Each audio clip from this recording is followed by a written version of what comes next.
Hey guys, this is Eric over here at Rusty Gates Farm. Today we're going to be transplanting some black raspberries. They're a variety we picked up from Norris Farms 2 years ago. They're doing really well.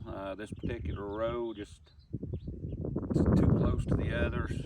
These things are pretty prolific. So we've got another row prepped and we're going to transplant these today. It's about 60 degrees. March 4th or March 5th.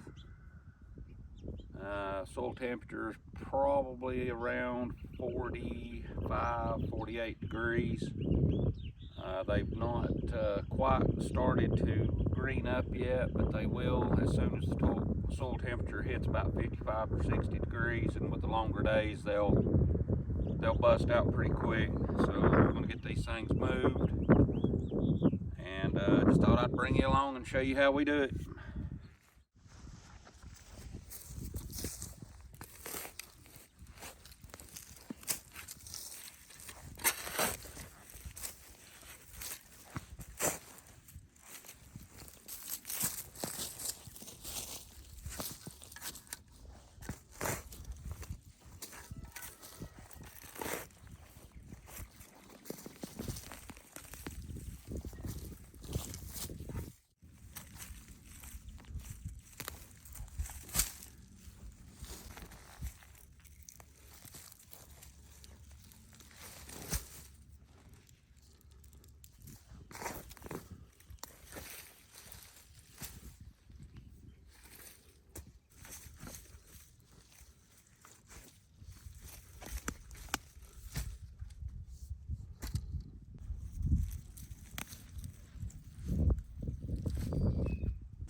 Alright, we've got these all out of the ground now.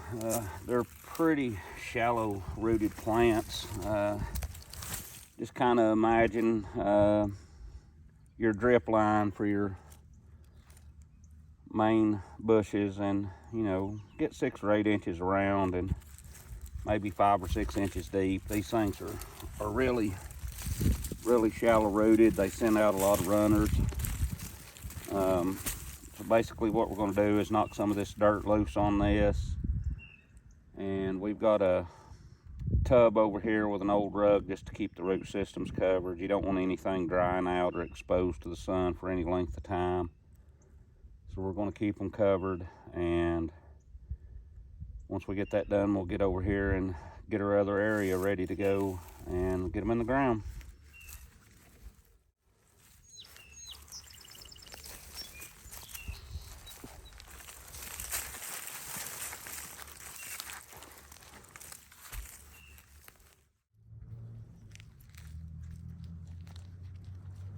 These small runners that have come up, if it's got a pretty healthy rootstock on it, you can go ahead and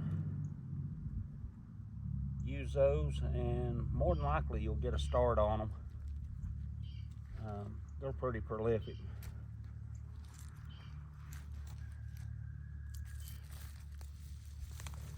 You can see like this group here is out from the main crown here, and there's 3 or 4 plants right there that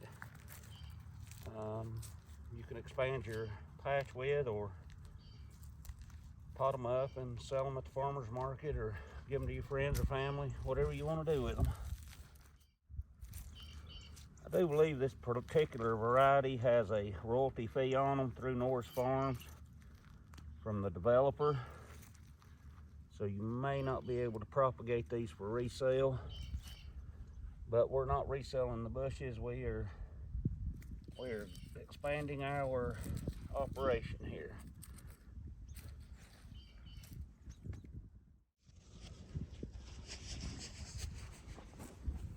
Alright guys, we're over here where we're going to move these plants. A couple of weeks ago we had a little dry spell, and I covered this with compost and manure out of the chicken coop, where we've been cleaning that out throughout the winter months. Got it all tilled in. It's been sitting here a few weeks now, probably a month. Shouldn't be too hot for this, but we're going to go ahead, get our holes dug. I've got a pail over here that I've got some peat moss and some aged compost and manure from the coop, and that's what we're going to transplant these in. We're going to dig a hole, throw some good compost in there, set our plants in there, and get those planted in.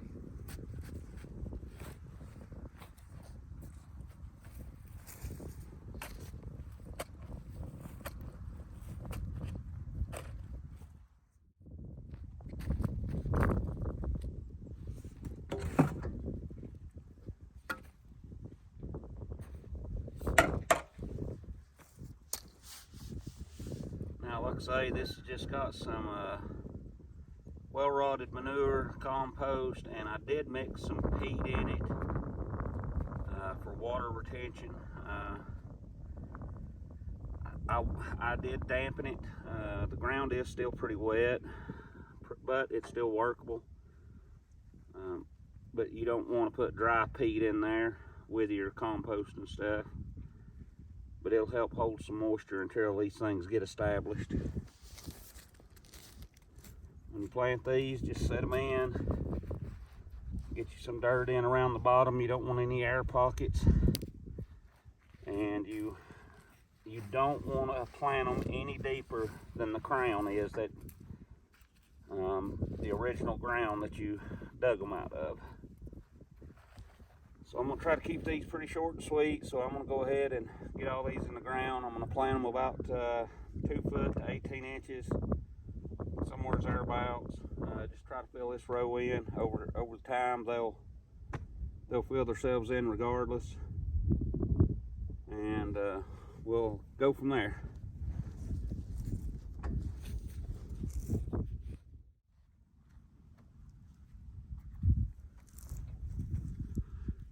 These ones like this, you can throw them in a pot, but you'll have to keep watering them. What I like to try to do with them is just in between these main crowns, I'll come in and just drop them in the ground, and they'll either make it or they won't. And what does make it, we'll dig up in the fall and move to another location.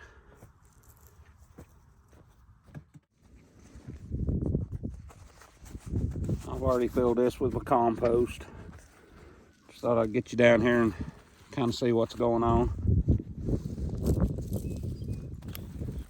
Go ahead and clean a lot of your excess dirt out. And you're just going to set these down right on top of your compost. You're going to pack all this in. Try to avoid air pockets.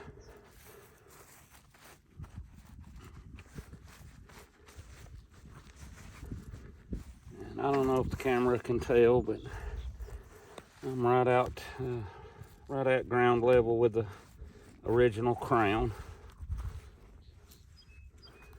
We'll come through after we get all these planted, water them in, and then we'll mulch them in a few weeks. Make sure everything's gonna make it. And then we'll get a trellis put up, and we won't get any berries this year, but they'll put up canes. These are a floor cane variety. They'll put up new canes, and we'll get fruit off of them next year.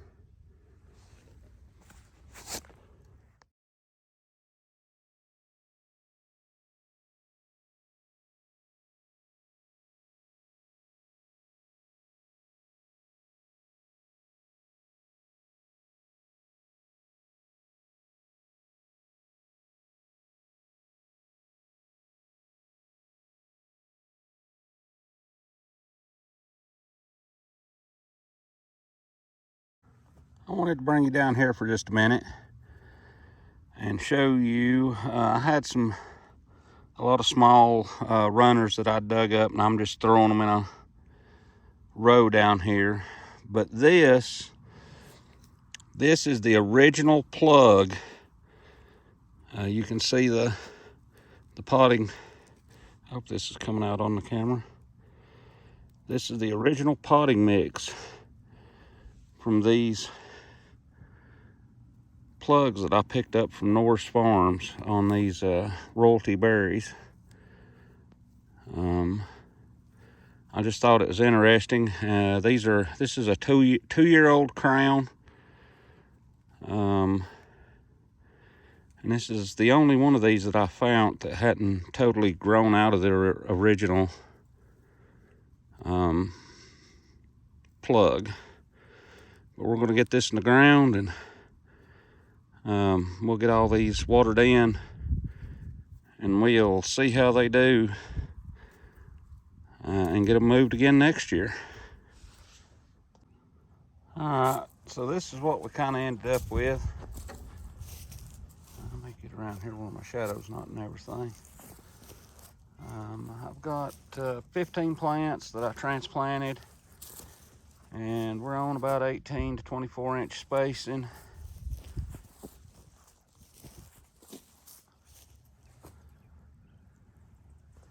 And then down here on the end, all the runners that I had dug up, I just kind of tossed in a single trench.